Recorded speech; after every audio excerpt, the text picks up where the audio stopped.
కాకినాడ నగరంలో కాలువలను ఆక్రమించి పారిశుధ్య నిర్వహణకు ఆటంకం కలిగిస్తున్న వారిపై నగరపాలక సంస్థ కమిషనర్ ఎన్వివి సత్యనారాయణ తన క్షేత్రస్థాయి పర్యటనలో గుర్తించి జరిమానాలు విధించి కఠిన చర్యలు చేపట్టారు. నగరంలోని 20వ డివిజన్ మహాలక్ష్మి నగర్ శివారు ప్రాంతంలో పర్యటించిన కమిషనర్ పారిశుధ్య నిర్వహణ పనులను పరిశీలించారు. ఈ సందర్భంగా కాలువపై పశువుల పాక నిర్మించినట్లు గుర్తించి వెంటనే దానిని తొలగించాలని ఆదేశించారు. సంబంధిత యజమానికి 3,000 రూపాయలు జరిమానా విధించారు. అలాగే డివిజన్ లోని ప్రధాన మేజర్ డ్రైనేజీలో పూడిక తొలగింపు పనులను స్వయంగా పరిశీలించారు. పర్యటన సందర్భంగా స్థానికులు కాలువల శుభ్రత, పార్కు అభివృద్ధి, విద్యుత్ తీగల సమస్యలు తదితర అంశాలను కమిషనర్ దృష్టికి తీసుకువచ్చారు. దీనిపై స్పందించిన కమిషనర్ సత్యనారాయణ మాట్లాడుతూ కాలువల శుభ్రత పనులు నిరంతరం నిర్వహించేలా చర్యలు తీసుకుంటామని తెలిపారు. పార్కులో కనీస మౌలిక సదుపాయాల కల్పనకు ఇంజనీరింగ్ విభాగం అధికారులతో చర్చించి అవసరమైన చర్యలు చేపడతామని చెప్పారు. విద్యుత్ తీగల సమస్యను సంబంధిత విద్యుత్ శాఖ అధికారుల దృష్టికి తీసుకువెళ్తామని వెల్లడించారు. అనంతరం కమిషనర్ అన్నమఘాటి సెంటర్ లోని అన్నా క్యాంటీన్ ను సందర్శించి అక్కడి ఏర్పాట్లను పరిశీలించారు. ఈ కార్యక్రమంలో health officer doctor Prithvicharan, corporation ఏఈలు, డిఈలు తదితర అధికారులు పాల్గొన్నారు. ఈరోజు మనం 20B వార్డుకి సంబంధించి మహాలక్ష్మి నగర్లో విజిట్ చేయడం జరిగింది. దాంట్లో భాగంగా ఇప్పుడు ఇక్కడ మన డీసెల్టేషన్ ఆఫ్ ది డ్రైన్స్ వర్క్ మనం చేయడం జరిగింది. ఇక్కడ మనకి ఈ ట్రై అండ్ ల్యాండ్ మొత్తం కాకినాడకి సంబంధించి ట్రై అండ్ ఈ వార్డుకి సంబంధించింది. ఇక్కడ మనకి ఈ మెయిన్ డ్రైన్ వల్ల ఈ డ్రైన్ కూడా వెళ్ళి అక్కడ వచ్చిన మెయిన్ రోడ్డుకి నుంచి ఈ డ్రైన్ సీపోర్ట్లో సీకి వెళ్ళిపోతుంది. ఇక్కడ మనకి ఈ డ్రైన్కి సంబంధించి సుమారు 5 లక్షల రూపాయలతో మనకి ఈ డ్రైన్ డీసెంటేషన్ మనం చేయడం జరుగుతుంది. లోకల్ పీపుల్ కూడా మనకి సపోర్ట్ చేస్తున్నారు.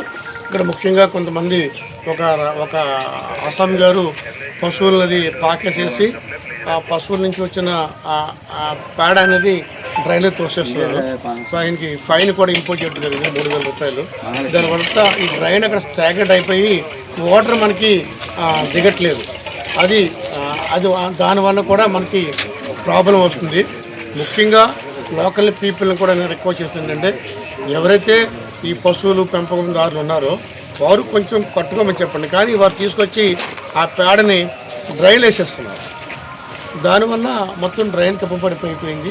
ఇప్పుడు మళ్ళా మేమంతా కూడా ఆ పేడ ఆ పశువుల షెడ్ అని తొలగించి ఆ పేడను కూడా మనం రిమూవ్ చేసి ఈ ట్రాక్టర్ ద్వారా మనం బయటకు పంపిస్తున్నాం.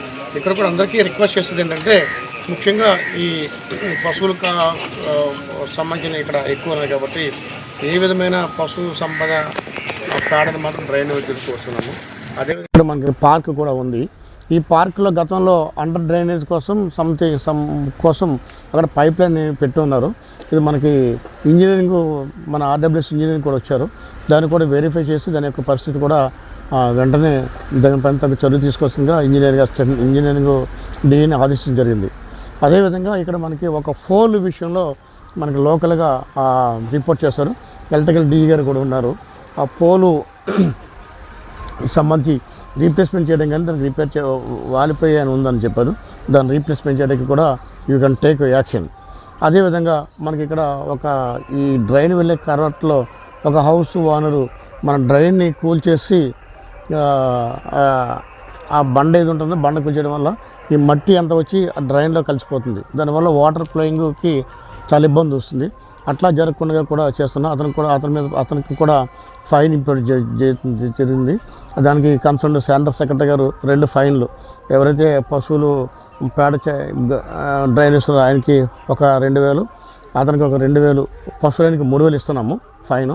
ఆయనకేమో 2,000 ఫైన్ వేసి, అంటే ఫైన్ అనేది వారికి ఇబ్బంది పెట్టాలని కాదు, బట్ వాళ్ళలో కొన్ని డిసిప్లిన్ పెంచడం కోసం కొంచెం కాషియస్. అదర్వైజ్ దీనివల్ల సో మెనీ పీపుల్ ఇన్కన్వీనియన్స్ అవుతుంది. ఒక వ్యక్తి చేస్తున్న చిన్న పొరపాటు వల్ల వందలాది హౌసెస్ చాలా డ్యామేజ్ అవుతుంది. కాబట్టి అందరూ కూడా రిక్వెస్ట్ చేస్తుంటే don't be do like this, ఈ విధంగా చేద్దని మీకు అందరూ కోరుతున్నాం. అట్లా అదేవిధంగా మనకి మంచినీళ్ళ విషయంలో అన్ని చోట్ల కూడా మనకి డ్రింకింగ్ వాటర్ ఫెసిలిటీగా వస్తుంది. అది మనకి కాకినాడ సిటీకి సంబంధించిన ఏ విధమైన డ్రింకింగ్ ప్రాబ్లం లేదు. నిన్న ఒక న్యూస్ రావటం జరిగింది. అది మాది కాకినాడ కార్పొరేషన్ సంబంధించి కాదు, అది రూరల్. తూరం గ్రామం సంబంధించింది, అది మన దేశం దయించి అట్లాగా కొంచెం చేయవద్దని మనకి చూస్తున్నాము. ముందుగా ఇంజనీరింగ్ స్టాఫ్ని మన ఏరియా వచ్చింది మనం చూసుకుని దాన్ని రిజాల్వ్ చేస్తుందిగా కోరుతున్నాము. అదేవిధంగా మనకి door to door garbage collection సంబంధించి కూడా మనం క్లీన్గా చేస్తున్నాము. డోర్ టు డోర్ గార్బేజ్ విషయంలో కూడా మన సిబ్బంది కూడా ఉన్నారు. ప్రతి రోజు వచ్చి కూడా తడి చెత్త పొడి చెత్త మనం తీసుకెళ్తున్నాము. దాంట్లో కూడా పర్ఫెక్షన్ పనిచేస్తుందిగా మీ అందరినీ రిక్వెస్ట్ చేస్తున్నానండి. అట్లాగే మనకు అన్నా క్యాంటీన్స్ 5 క్యాంటీన్స్ ఉన్నాయి. అన్నా క్యాంటీన్స్లో ఎవరైతే మనకి టిఫిన్ చేస్తున్నారో మనకి ప్రతిరోజు కూడా వారికి ఇక్కడ శానిటేషన్ క్లీన్గా చేస్తున్నామండి. అదేవిధంగా మర్యాదపూర్వకంగా వారితో మాట్లాడుతున్నాము. అదేవిధంగా అన్నా క్యాంటీన్ విషయంలో సమ్మర్ సీజన్కి సంబంధించి కూడా షేడ్స్ కూడా ఏర్పాటు చేయడం జరిగింది. అక్కడ లేని విధంగా గ్రీన్ షేడ్స్ కూడా ఏర్పాటు చేయడం జరిగింది. ఏదైనా మీకు ఇబ్బంది మ్యాక్సిమం ఉండదు. క్వాలిటీ విషయంలో కూడా అక్షయ పాత్రతో మాట్లాడి క్వాలిటీ విషయంలో మరి వారికి సక్రమంగా అందే విధంగా చూస్తున్నాం. అదేవిధంగా అన్నా క్యాంటీన్ దగ్గర సంబంధించింది 3 స్టాఫ్ని మనం వేయడం జరిగింది. శానిటేషన్ చూడడానికి శానిటేషన్ ఆఫీసర్ గారు, అదేవిధంగా న్యూసెన్స్ అది మనకి క్లీనప్ చేసేకి శానిటరీ సూపర్ చూస్తున్నాం. దానికి వచ్చిన వారికి మెయింటైన్ చేయడం కోసం, వచ్చిన ప్రజలతో మర్యాదగా మాట్లాడడం కోసం అడ్మిన్ సెక్రటరీని కూడా మనం అక్కడ ప్లాన్ చేయడం జరిగింది. పరిసర ప్రాంతాల్లో ఉన్న ఏ విధమైన వాల్ పోస్టులు కానీ అవి కూడా లేకుండా ఉండడం కోసం మనం ప్లానింగ్ సెక్రటరీ కూడా మనం ఏర్పాటు చేయడం జరిగింది.